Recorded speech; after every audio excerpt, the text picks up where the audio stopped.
Freedom of speech is one of the fundamental pillars of a democratic society. As long as it's not endangering someone's life or making threats against somebody, it shouldn't even be something that is questioned or stopped by anybody in this world. Just like the oligarchs are trying to do to us since the beginning of time. Today I'm going to be talking about freedom of speech and why it is more important than ever that we hold on to it and we don't let anybody take it away from us. Hello and welcome back, or welcome to my channel. If you don't know what's going on here, well, I am certainly not going to tell you that someone please force feed Abby Chatfield a fucking antidepressant. There's something wrong with you, hun. But I am a horror artist and I like to draw what I talk about in the videos. I am a horror channel, so you will find disturbing horror things right here. And I like to cover all kinds of topics that will hopefully give you a little bit of a scare. That goes along with a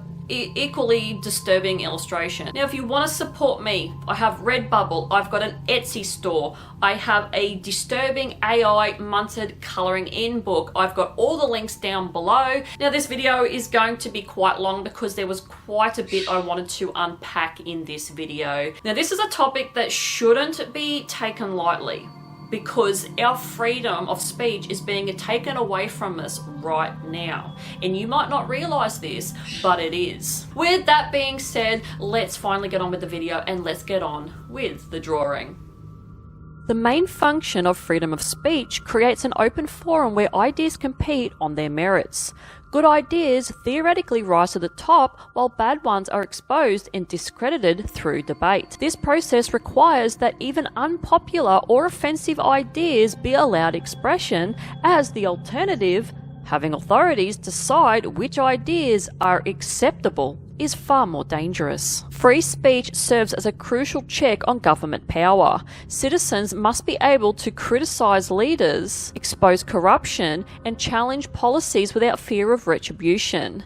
This includes protecting whistleblowers, investigative journalists, and political opposers who reveal uncomfortable truths about those in power. Meaningful democracy requires informed citizens who can freely discuss issues, share information, and persuade others. Without free speech, elections become meaningless rituals rather than genuine choices between competing visions for society. The ability to express yourself freely is fundamental to human dignity and self-determination. Being able to articulate your thoughts, beliefs, and experiences is essential for psychological well-being and personal development. Open dialogue helps individuals and society discover truth through the collision of different perspectives.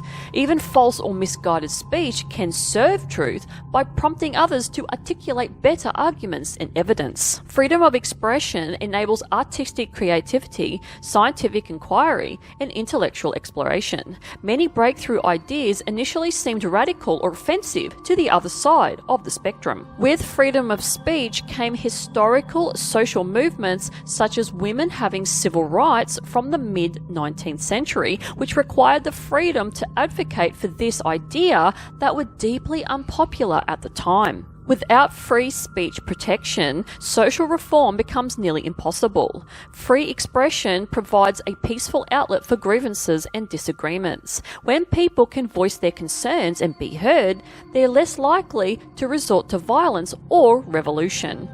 Societies need the ability to adapt and evolve their norms and values. Free speech allows new generations to challenge inherited assumptions and traditions that may no longer serve society well. For example, the boomers have some very questionable habits, such as having less empathy for the younger generations, and a lot didn't save their money for retirement. Economic development requires the free exchange of information and ideas. Entrepreneurs need to be able to propose new business models, critique existing practices, and share knowledge without excessive restrictions like YouTube. You can't say certain things on this platform, or you will be banned or pushed right down in the algorithm. That's just ridiculous. Free flow of information helps markets function more efficiently and allows better decision making based on accurate, complete information about products, services, and business practices. Now, for the big problem. Every authoritarian regime has restricted free speech as one of the first acts. The ability to control information and silence opposition is essential for maintaining illegitimate power and stopping you from making a better decision for yourself. It stops you from thinking for yourself so they can tell you what to think. Free speech serves as an early detection system for emerging threats to freedom. When authorities begin restricting expression, it's often a sign that more and other freedoms will soon follow. Strong free speech norms and laws create institutional barriers that make it harder for would-be authoritarians to consolidate power. One of the most challenging aspects of free speech is that protecting it sometimes requires tolerating expression that seems harmful or offensive. This creates several dilemmas. 1. Protecting unpopular speech. The speech that most needs protection is often the speech that people find most objectionable. Popular opinions rarely need constitutional protection. 2. The domino effect concerns. Once society accepts restrictions on speech beyond narrow categories like direct incitement to violence, it becomes easier to expand those restrictions to silence more and more viewpoints. 3. Who decides? Giving authorities the power to determine which speech is harmful or offensive inevitably leads to abuse, as those in power tend to restrict speech that threatens their interests. Most free speech advocates believe that there will be exceptions to the rule, such as direct incitement to imminent violence, true threats against specific individuals, fraud and false advertising, certain forms of defamation, and copyright violations. Governments can regulate when, where, and how speech occurs without restricting its content. For example, requiring permits for large gatherings or prohibiting loudspeakers in residential areas at night. Free speech primarily protects against government censorship. Private entities generally have more leeway to restrict speech on their platforms, though this raises new challenges in the digital age. The rise of social media has created new questions about who controls speech and how. When a few large platforms dominate public discourse, their content moderation decisions can have enormous impacts on democratic debate. The rapid spread of false information online has prompted calls for greater content moderation, but determining what constitutes as misinformation and who should make that determination remains debatable. Different cultures have varying approaches to balancing free speech with other values like social harmony, religious respect, or protection from hate speech. As a content creator covering controversial topics like true crime, conspiracies, and paranormal phenomena, free speech protection is directly relevant to my work. These protections allow me to explore unconventional theories and perspectives, discuss controversial cases and evidence, challenge official narratives when evidence warrants, present information that might make some people uncomfortable, and build an audience around niche interests that mainstream media ignores. The importance of free speech becomes more apparent when it's threatened or absent. Societies without robust free speech protections tend to stagnate intellectually, become more corrupt politically, and fail to address problems that those in power would prefer to ignore. Understanding these principles helps explain why free speech advocates often defend even offensive or seemingly harmful expression, not because they agree with it, but because they understand that the alternative, allowing authorities to decide which ideas can be expressed, poses an even greater threat to human flourishing and democratic governance. A society where free speech becomes a felony would undergo catastrophic transformation across every aspect of human life. Here's what would likely unfold. Immediate political collapse. Once authorities can criminalize speech, they gain the ultimate tool for eliminating opposition. Political rivals, journalists, and critics would be systematically imprisoned, creating a one-party state where differences of opinion become literally illegal. Elections would become meaningless theatre since candidates couldn't criticise current position holders, propose alternative policies, or even campaign effectively. Voters would have no way to make informed choices or hold leaders accountable. Courts would become enforcement arms for the ruling party rather than independent arbiters of justice. Judges who ruled against speech restrictions would find themselves facing prosecution. People would internalise fear, leading to widespread self-censorship even in private conversations. Family members would become suspicious of each other, creating a society of informants and social isolation.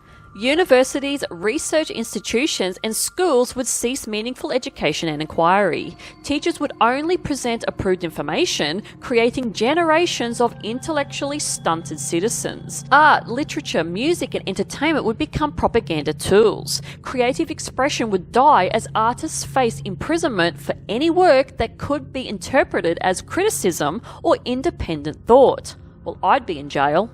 Economic progress requires the free exchange of ideas, criticism of existing methods, and entrepreneurial experimentation. Without ability to report problems, criticize products, or share information about business practices, markets would fail to self-correct, leading to widespread fraud, dangerous products, and economic waste. Everyone with skills and means would flee the country, creating massive talent exodus and economic decline. The inability to express thoughts, feelings, and concerns would create massive psychological trauma. Depression, anxiety, and suicide rates would skyrocket as people lose their fundamental sense of agency and identity. Families would fracture as members become afraid to speak honestly with each other. Children would be taught to report their parents' illegal thoughts, destroying the basic trust that holds families together. Community bonds would dissolve as people become isolated and suspicious. Social movements, religious gatherings, and community organisations would disappear or become government-controlled propaganda vehicles. Without ability to question official narratives, society would lose connection to objective reality. Historical facts could be rewritten, scientific findings suppressed, and lies institutionalised as truth. Societies need feedback mechanisms to identify and solve problems. When reporting problems becomes criminal, issues would fester until they create catastrophic failures in infrastructure, health, environment, and safety. Academic research, journalism that investigates, and institutional knowledge would deteriorate as asking questions or challenging assumptions becomes illegal. Modern North Korea shows the extreme end result, a population so controlled that they have little concept of the outside world, with innovation nearly non-existent and survival dependent on external aid. Another example is Cambodia under Khmer. Extreme speech restrictions accompanied by broader social control led to societal collapse and genocide, demonstrating how quickly civilized society can disintegrate. Underground networks were developed to share forbidden information and will create dangerous criminal enterprises around basic human communication. People would develop elaborate systems of coded speech, symbols, and indirect communication to evade detection, making normal human interaction extremely difficult and stressful. Suppressed grievances would build underground pressure that could eventually explode in violent revolution, since peaceful channels for change would be criminalised. Implementing such restrictions would require massive surveillance infrastructure, turning the society into a police state where privacy becomes impossible and everyone is a potential criminal. With speech being a basic human drive, enormous amounts of people would be imprisoned, creating unsustainable burden on resources and further destabilising society. Governments would need to recruit large portions of the population to spy on each other, creating a society of mutual distrust and betrayal. Children raised without free expression would develop fundamentally different psychological patterns, potentially losing capacity for independent thought, creativity, and moral reasoning. All institutions, from universities to hospitals to businesses, would become corrupt and incompetent as merit and truth-telling become liabilities rather than assets. Countries would become pariah states, cut off from global trade technology transfer, and cultural exchange, further escalating decline. Without feedback mechanisms and course correction through free debate, the system would become increasingly brittle and prone to sudden, catastrophic failure when problems could no longer be hidden or ignored. Leaders surrounded only by yes men would make increasingly poor decisions based on distorted information and living in their own echo chambers, escalating systematic breakdown and being told what to do by the puppeteers pulling their strings, which is what is happening in Australia, the UK, and Canada right now. Allegedly. Once free speech institutions are destroyed, rebuilding them becomes extremely difficult because the knowledge, norms, and trust necessary for democratic discourse has been lost. The historical evidence is overwhelming. Societies that criminalize free speech invariably become deprived, corrupt, technologically backwards, and ultimately unstable. The human drive to express thoughts and communication with others is so fundamental that attempting to criminalize it creates massive dysfunction across every aspect of society. This isn't hyperbolic. It's the documented pattern from every society that has attempted such extreme control over human expression. The creativity, innovation, problem solving, and social cohesion that makes civilization possible all depends on people's ability to share ideas, debate solutions, and express their authentic thoughts and feelings. Based on the research and historical analysis, oligarchies typically use three primary mechanisms to maintain control over populations. 1. Information and narrative control, which is propaganda media manipulation. The propaganda model explains how populations are manipulated and how consent for economic, social, and political policies is manufactured in the public mind due to the corporate media structure. Oligarchs achieve this by concentrated ownership of major media outlets, newspapers, TV networks, and digital platforms. Advertising dependencies that make media financially reliant on corporate interests. Content manipulation through editorial control and selective reporting. Social media manipulation of public opinion is a growing threat to democracies around the world, with evidence found in every one of 80+ countries surveyed. And algorithm manipulation to control what information people see, and censorship and deplatforming of non-conforming voices. 2. Economic manipulation and dependency.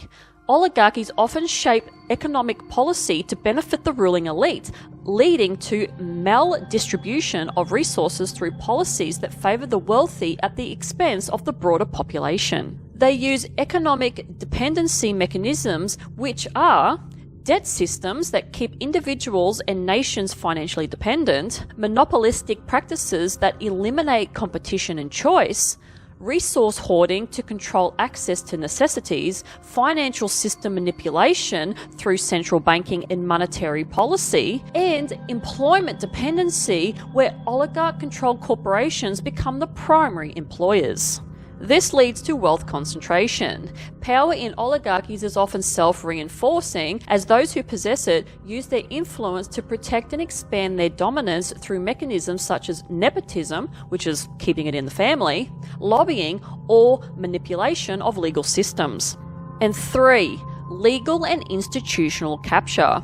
Power generally lies outside the boundaries of elected representatives, with mechanisms of power becoming concentrated, funneling overall control into the hands of the limited, somewhat corrupt group. These institutional control methods are legal system capture through judicial appointments and lobbying, regulatory capture where agencies meant to oversee industries are controlled by those industries, political system manipulation through campaign financing and lobbying, educational system influence to shape what information and perspectives are taught, and professional licensing and credentialing to control who can practice in key fields. Now, this leads to enforcement mechanisms such as surveillance systems to monitor and suppress non-conforming actions, selective law enforcement targeting opposition while protecting allies, and professional and social exclusion for those who challenge the system. These three mechanisms reinforce each other in a self-perpetuating cycle. Economic control provides the resources needed to buy media outlets and influence politicians. Information control shapes public perception and accept economic policies that benefit the elites. And legal institutional control protects and legitimizes both economic and information manipulation. The genius of this system is that it often operates within the facade of democratic institutions, making people believe that they have choices and representation, while the real power remains concentrated among a small elite. This is a historical pattern. Mechanisms of controlling people through media, film, and music began with Thomas Edison's motion picture patents company in 1908, with significant entities like the Rockefellers and Ford Foundations shaping knowledge through strategic grant making, contributing to a large architecture of social control. This isn't a conspiracy theory, it's documented historical practices that continue to evolve with new technologies and methods. Understanding these mechanisms is crucial for recognizing when they're being used and developing strategies to maintain individual and collective autonomy. Now let me know what you think about what I have spoken about today down in the comment section below. Now the illustration that I did for this video today is pretty much how I see everything coming to an end, with people fighting back and telling these people that we do not want to conform to their bullshit. They are supposed to work for us, the people. We will not be silenced with anything that we do. So how I represented that in this illustration was with this, this person who has been through the ringer, has got scars, chunks taken out of them, but they're finally, they fought for what they believe in, and they're finally victorious, and they're holding their fist up going, yes, we've done it. And they've got the heads of the elites that are trying to control them. They have basically destroyed the empire, and they are standing there going, yes, we have done it. We have finally conquered. Now, anyway, that is it from me. I'm going to end this very long video. And if you do like this kind of content, like, subscribe, dislike. I couldn't give two shits what you do. And hopefully I see you guys in the next one. Bye.